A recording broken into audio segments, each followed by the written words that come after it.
Hello, Professor. My name is Michael Bishop, and this is my second session to uh, Wayne assignment in defense paper assistance of a God. The question that was asked in this discussion refers to Ground Zero in New York City on 9/11, where a terrorist attack happened, and someone murmurs, "How could God allow such devastation and death?" And it goes on and said, "This person said, I cannot believe in a God that as that will cause such things."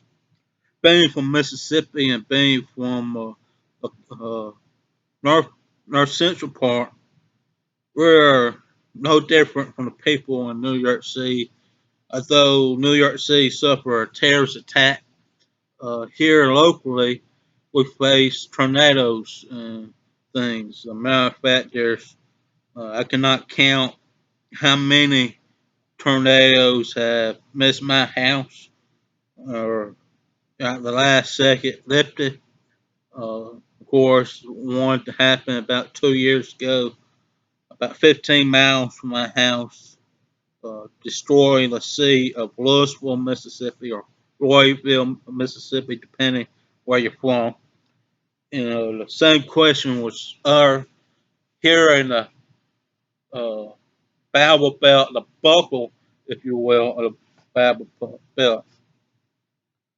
How can a God allow, who is so loving and so merciful, allow us to suffer great uh, anguish and great pain? And not only in a natural disaster or a man-made disaster, but also in our everyday lives. Why do people die that we love and care so much? And why do we cause that much suffering and heartache in our lives? For a believer, we understand that it is a part of a greater plan, and that's one of the things that if I have to share with someone who have these doubts and this anger, and not necessarily atheists or someone else that is lost without Christ, but even Christians question at times why that we suffer. There's many answers we could go with, but the first I think that uh, we have to remember, uh, sometimes pain and suffering is therapeutic. Sometimes pain helps to improve our hearing and memory, and sometimes pain helps us see our aching need for a God that comes from a devotion entitled "Tell Me a Story." Uh, Devotions from the Time of Grace Ministry. I'm not well sure what date of that plan, but was when. But it was when it's a devotion that I'm currently doing through Youth Version and the Bible app. You know, we sometimes we fail to see in the midst of our suffering the greater good.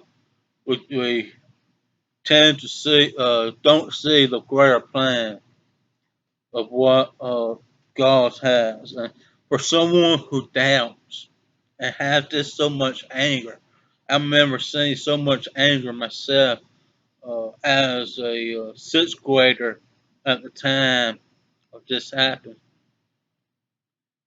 And just to know that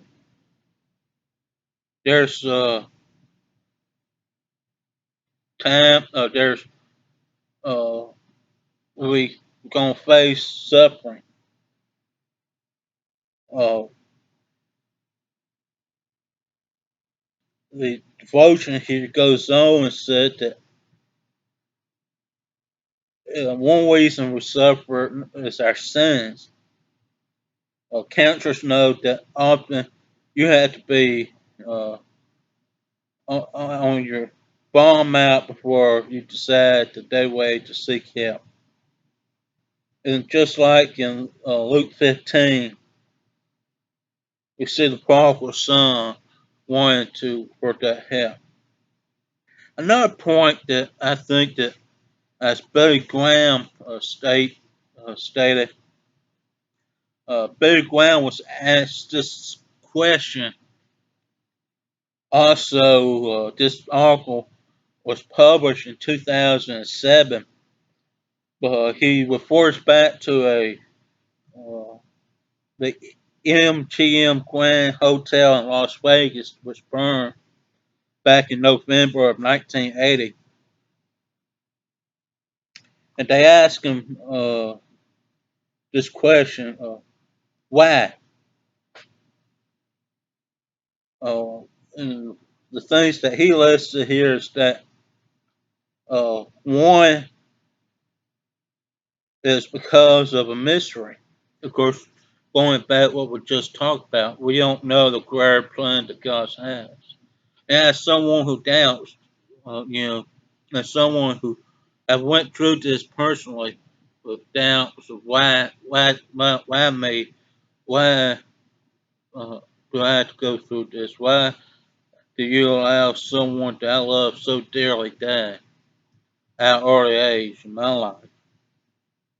And the answer, we tend to say there's a purpose. There's a purpose why you're suffering now. And just like someone going through cancer, that purpose is that when they go through that, when their mother, their daughter, or whoever they know goes through it, hey, they could be there to uplift them.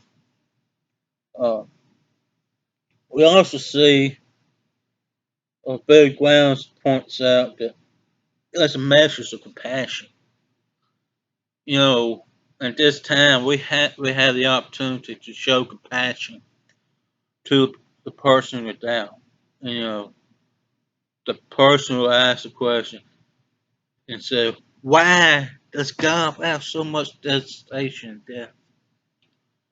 And going back into the recent tornadoes here in Mississippi, you know, we lost 10 people in Louisville, and people who, quite frankly, due to a tornado earlier in Tupelo, Mississippi, hundreds, over 150 miles away, the cable, the underground cable, was snapped in the tornado, which causes the feed to get back to the satellites and broadcast to the homes. And they didn't have a warning.